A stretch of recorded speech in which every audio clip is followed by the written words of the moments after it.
Assalamualaikum warahmatullahi wabarakatuh. Waalaikumsalam warahmatullahi wabarakatuh. Alhamdulillahirabbil alamin. Allahumma shalli wa sallim wa barik ala sayyidina Maulana Muhammadin wa ala alihi washabihi ajmain. Amma ba'du. Yang sangat saya hormati putra guru saya, juga Wakil Gubernur Jawa Tengah Haji Taj Yassin MZ. Di sini beberapa yang ngurus ngaji, juga ngurus nasib. Ini jaga jarak saya, juga jaga jarak fisik, juga jaga jarak nasib ini. Semoga nasibnya juga ada jaraknya ini. Ini ada Pak Jaka, ada Pak Ramdan, ada Pak siapa ini? Fadlilan itu ya, ada Pak Wahyu, ada Pak Asep. Teman-teman Grab yang datang secara langsung. Ini ngaji, minta ngaji apa ini? Penyembuh lara Pak, supaya 21 enggak boleh menyerah ya. Nyari tok apa ketemu? Oh. Itu jargonnya keliru. Kalau mencari nafkah itu mencari itu udah harus ketemu. Jadi akhirnya nyari terus nggak ketemu. Yang benar itu mencari nafkah apa menemukan nafkah? Mencari nafkah apa menemukan nafkah? Kalau nyari tok nggak ketemu. Kadang ketemu. Oh. Setelah ketemu dipakai istri atau dipakai yang lain? Istri. Setelah ketemu dipakai keluarga. Oh. Yang berapa? Enggak, maksudnya yang dipakai keluarga itu berapa persennya? Kalau yang takut istri 100%.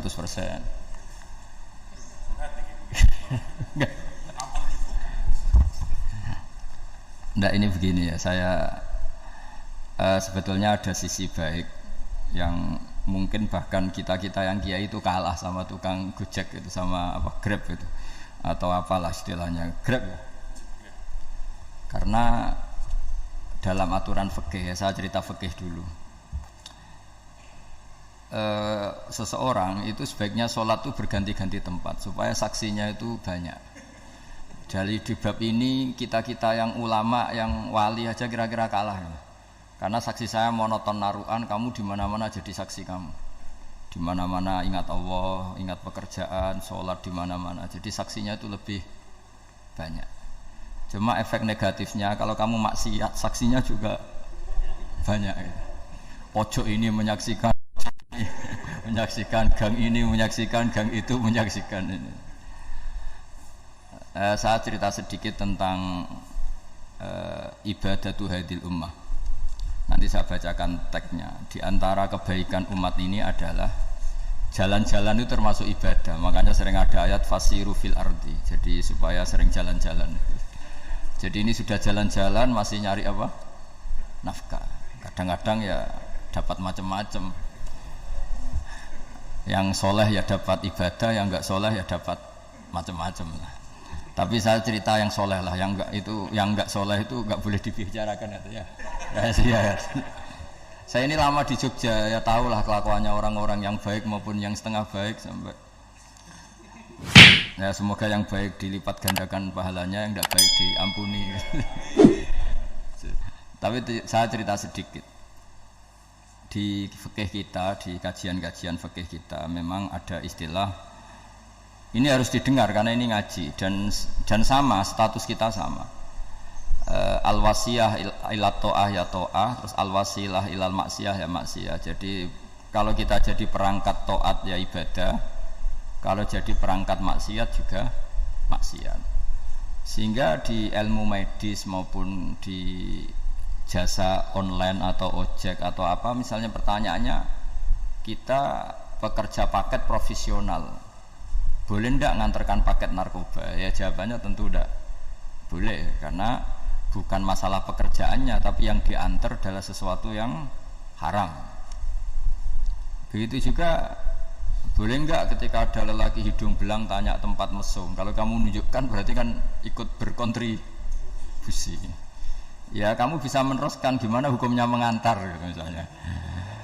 Nah Kiai juga sama sebetulnya. Kiai juga bisa dimanfaatkan orang yang macam-macam untuk kekuatan yang macam-macam. Jadi hukum ini sama, kamu tidak usah tersinggung misalnya.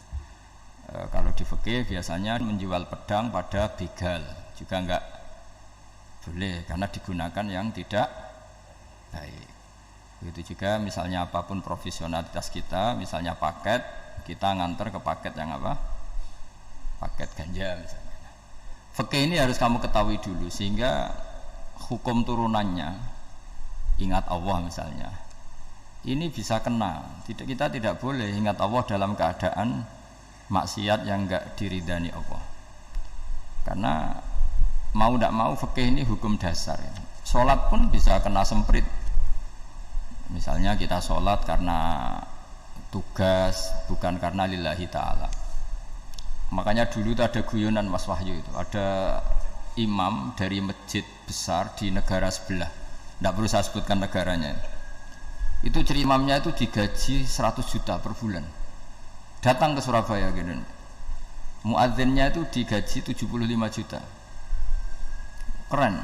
Terus ngerti imam di Indonesia naik ontel, sudah watok naik ontel, nggak ada yang gaji, musolanya jelek, terus sudah ada jepit, ya udah dia kerasan di musola karena sering dimaki-maki istrinya, sudah.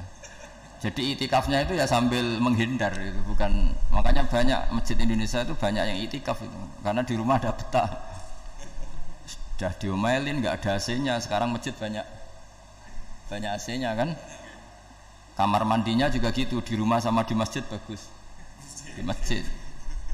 Makanya pengurus masjid yang daerah-daerah sini sering cerita ke kita, kudu ngising ning omah Gus, mlayune moro masjid karena itu cerita. Indonesia itu negara yang enggak benar katanya. Imam dan muadzin tidak digaji. Terus dia cerita-cerita kebaikan negaranya dan buruknya negara kita. Lama-lama kiai itu mangkel. Kiai Indonesia itu kan cerdas-cerdas, meskipun jarang yang kaya tapi cerdas-cerdas. Dia muji negara. Kalahnya itu dibeginiin sama kiai Indonesia. Makanya kamu sholat terus ya, takut potong gaji. Artinya kalau dia jadi imam karena digaji, efeknya adalah dia kalau bolos tuh takut nanti kan dipotong gaji. Lama-lama kalau sering bolos di PHK gitu. Artinya luar biasa Indonesia, imam tuh tidak ada yang gaji tapi semuanya sholat istiqomah. Berarti kita ini top, datang ke masjid jadi imam tanpa ada yang gaji. Top mana? Top Indonesia. Semenjak itu si imam ini tidak pernah cerita kebaikan negaranya karena gaji imam. Indonesia dalam bernegara selalu begitu. Ketika kita tidak punya solusi transportasi, ada saja pihak-pihak swasta atau investor yang ingin menanamkan modal di investasi Grab dan sebagainya. Tapi saya tetap sebagai kiai mengingatkan status hukum fikihnya. Kenapa saya harus cerita itu? Karena fikih ini harus selesai dulu. Saya ulang lagi, fikih ini harus selesai dulu. Misalnya nganterin orang yang mau transaksi narkoba atau transaksi maksiat, atau tapi yang yakin. Kalau tidak yakin memang tidak haram. Tapi kalau yakin itu memang kamu tahu benar-benar iyalah kira-kira gitu. Supaya taat itu ada di semua kehidupan. Sehingga nanti Indonesia kalau semuanya begini kan, yang cari sarana maksiat itu bahkan sekedar transportasi aja susah karena semuanya tidak mau misalnya. Paket juga gitu, yang mau ngedarkan narkoba kesulitan karena semua yang jasa paket tidak mau gitu. Begitu seterusnya, sehingga negara ini kita bantu bahwa awal ketidakbaikan di semua negara itu pasti karena maksiat. Maksiat itu mengganggu. Orang geger sama istri ya karena maksiat. Terus banyak kecelakaan itu rata-rata kata Pak Polisi juga karena maksiat. Jadi orang overdosis atau dalam keadaan mabuk nyupir. Terbesar kecelakaan itu jarang karena ngantuk, terbesar masih karena pengaruh apa? Narkoba. Pembunuhan juga sama. Orang Indonesia itu mudah sekali memaafkan temannya, tetangganya. Tapi kalau sudah efek dari narkoba, bunuh itu jadi mudah itu jadi. Nah, Anda juga harus fair, jangan. Tapi yang penting saya profesional nganter gitu. Enggak mau tahu dia latar. Meskipun kita tidak boleh neliti orang ya, enggak boleh tajasus, enggak boleh. Neliti ini kamu tahu. Yang jelas kamu sholat sendiri. Singkat cerita dua orang ini berdebat, Mu'ad sama Ar-Ra'i yang penggembala ini. Kamu munafik, sholat kok meninggalkan imam. Terus yang satu bilang kamu keterlaluan, sholatnya lama sekali. Singkat cerita dua orang ini lapor ke Rasulullah SAW. Uniknya Nabi itu membenarkan yang petani tadi. Kamu Mu'ad jadi masalah. Agama ini tidak boleh jadi problem. Kalau kamu ngimami orang jangan lama-lama. Di situ ada ibu-ibu yang ditunggui anaknya yang sedang menyusu, banyak petani yang nunggu macam-macam. Kayak pegawai POM ya ditunggu shift temannya, pegawai Indomaret juga gitu, apalagi Grab mungkin ditunggu penumpangnya macam-macam. Sehingga kebaikannya teman-teman yang kerja serabutan begini juga bergantung kebaikan imam tadi. Kalau sholat itu tidak boleh lama-lama, apalagi wiridan, sholatnya aja nggak boleh lama-lama, apalagi wiridannya. Nah, kadang-kadang orang ngira kebaikan tuh nggak ada sempritnya, ada juga. Sholat tuh ya disemprit sama Nabi, kalau terlalu lama juga disalahkan karena nanti agama ini menjadi apa? Problem, menjadi problematika. Nah, termasuk kebaikan kita ketika membolehkan ya atau mentoleransi atau mendukung pekerjaan mulai Grab dan lain-lain adalah agama ini rahmatan lil alamin. Dulu ada seorang sahabat tanya, ya Rasulullah, boleh enggak kita ngegeng di perapatan gitu? Kata Nabi, ya jangan kalau bisa. Tapi kita harus natahaddasannya, itu tempat kita jagungan di perapatan, di tempat-tempat umum lah, di halte, Terus kata Nabi, enggak apa-apa, tapi fa'atut thoriq haqqaha, kamu harus memberikan hak jalan itu. Apa hak jalan itu? Satu, kamu amar ma'ruf, kalau bisa ya nahi mungkar, kemudian bikin suasana orang lainnya menjadi aman. Nah ini yang catatan. Kalau hitung saja, yang ikut Grab itu berapa ribu? Nah, ini tuh energi besar kalau di atas 100 berapa? 100 ribu. Hitung ya teman-teman di Grab, 100 ribu. 100 ribu ini kalau soleh semua, atau setengah soleh lah, kalau soleh banget keberatan ya soleh, setengah soleh. Itu tuh ada, ini sudah saya pikir, ada kebaikan yang menyebar di seluruh Nusantara yang berjumlah 100 ribu. Ini luar biasa. Ada kecelakaan dia menolong pertama, ada pemerkosaan menolong pertama, mungkin ada pencurian, ada apa. Maka kata Nabi, kamu kalau harus di jalan, itu kamu berkontribusi amar ma'ruf nahi mungkar. Saya sering ke Jogja karena saya mulai 98 di Jogja. Ya sering di terminal malam-malam. Saya ketika kecil itu sering diceritain orang nggak berani ke terminal ini banyak preman, nggak boleh ke terminal ini karena banyak preman. Ya mulai dari Sumatera, Jawa, hampir seluruh Indonesia. Kalau jam sekian sampai sekian sudah nggak berani karena banyak apa? Preman. Itu uniknya preman-preman itu selain dulu ditangani tentara dan polisi, itu urusan negara ya kali itu, dan kita ngapresiasi.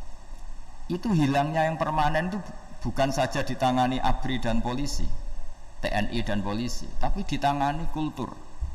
Banyak mulai orang soleh, santri dagangan di situ, ada ojek mangkal di situ, supir taksi mangkal di situ. Terus di sini orang-orang soleh yang menghalau ketika ada perempuan digoda atau perempuan dicopet atau apa. Terus lama-lama jadi kultur bahwa kebaikan ini dominan. Setelah kebaikan dominan ini otomatis menyingkir sedikit demi sedikit. Jadi selain negara ini harus melakukan sesuatu yang seharusnya, yaitu menjaga masyarakat dari kriminalitas, sebetulnya yang paling awet dan paling mudah dilakukan itu tadi, kebaikan harus menjadi kultur bersama.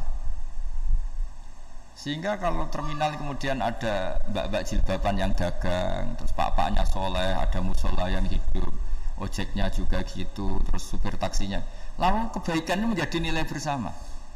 Saking jadi nilai bersama, ibu-ibu yang takut atas dirinya nggak ngojek kecuali pak ini karena terkenal amanah, nggak naksi kecuali pak ini karena terkenal amanah. Dan kita Indonesia itu ingin seperti itu, sehingga amanah ini menjadi nilai bersama dan otomatis menjadi keamanan bersama.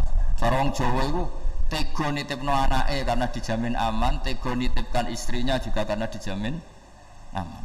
Nah kalau kebaikan ini juga menjadi satu nilai jual dan kita bisa mengawal secara serius, itu alhamdulillah betul. Nah dimulai dari mana? Satu, mental kita takwa.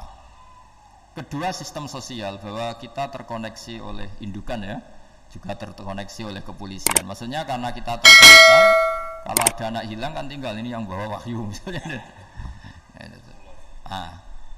Jadi saya mohon semohon-mohonnya kebaikan ini harus jadi nilai bersama. Setelah terminal itu banyak orang baik, otomatis yang ini tuh menyingkir itu. Akhirnya apa? Nanti yang bos-bosnya toko itu ya hanya nitipkan sama orang soleh. Yang mau nge-grab juga hanya titip sama yang soleh. Begitu seterusnya. Sehingga jadi siklus kebaikan yang bersama. Nah, ini yang dimaksud Quran wa tamiru bainakum bima'ruf. Itu namanya urusan bersama.